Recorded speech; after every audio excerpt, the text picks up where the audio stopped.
Some things you can't go back to.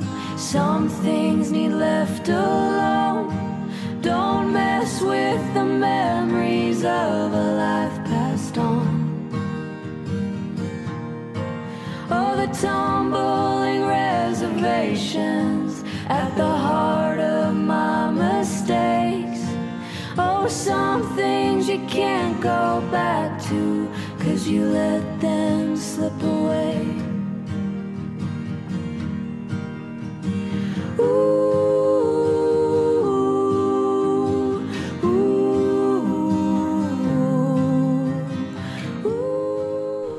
I'm Maria Vinci Sabatier.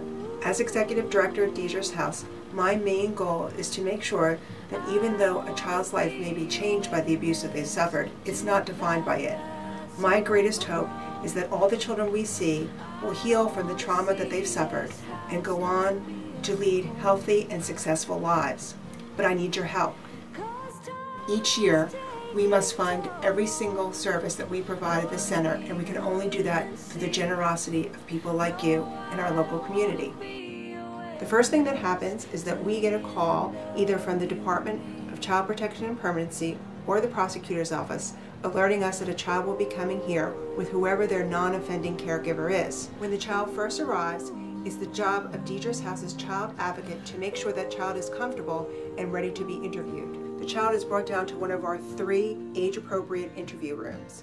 It's important that the rooms be age-appropriate because, again, we want the child to be as comfortable as possible. Each child will take about 20 to 30 minutes to tell the detective their story. This is the room that we use for the youngest children that we're interviewing.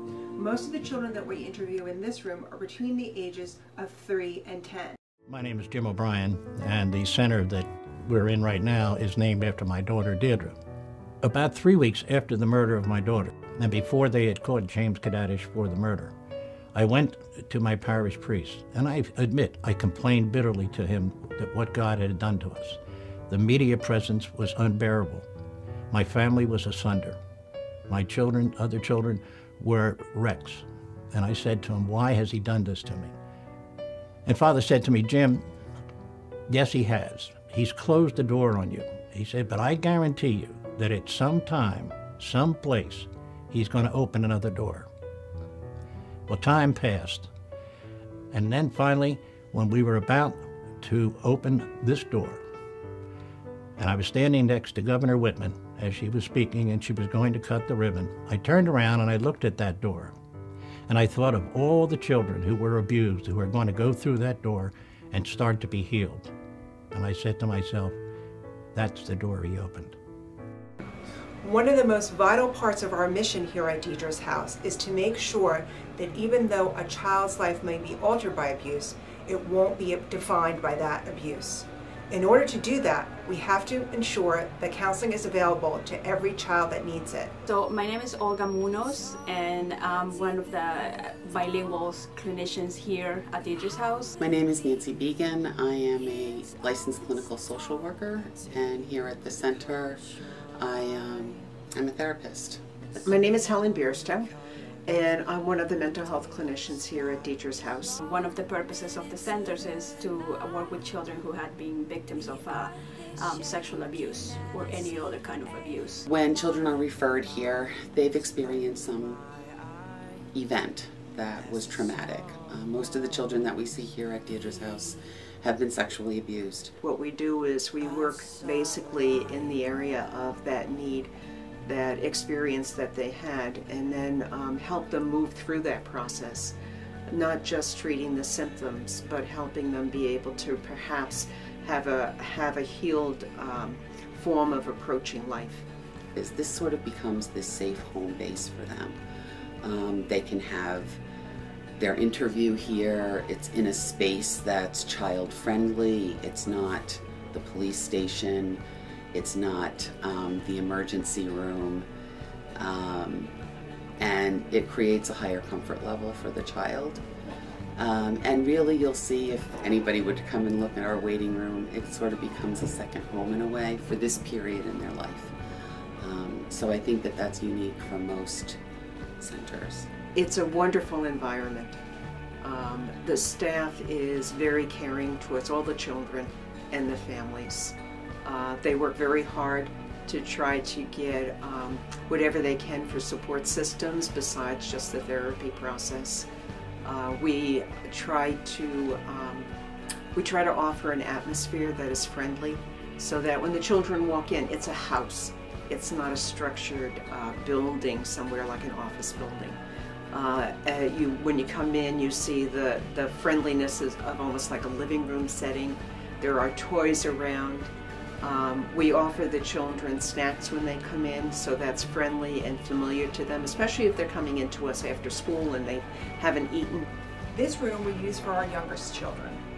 Children, unlike adults, are not going to be seated during the therapy process. They're going to be constantly moving around. We have a sand and water table that they use. We have games that they'll actively play in the therapy process. And as you can see, there's various different figurines that help the children explain at their level what's happened to them. We also use various types of doll houses, which the children can use to explain their family dynamic, or also reenact what may have happened to them. We also do a lot of art therapy in this room. You can see there's various paints and art supplies throughout the room. This room is very critical to the way we handle the counseling of our youngest victims. The center is also the only satellite medical clinic in Morris County staffed by a state-designated pediatric abuse specialist.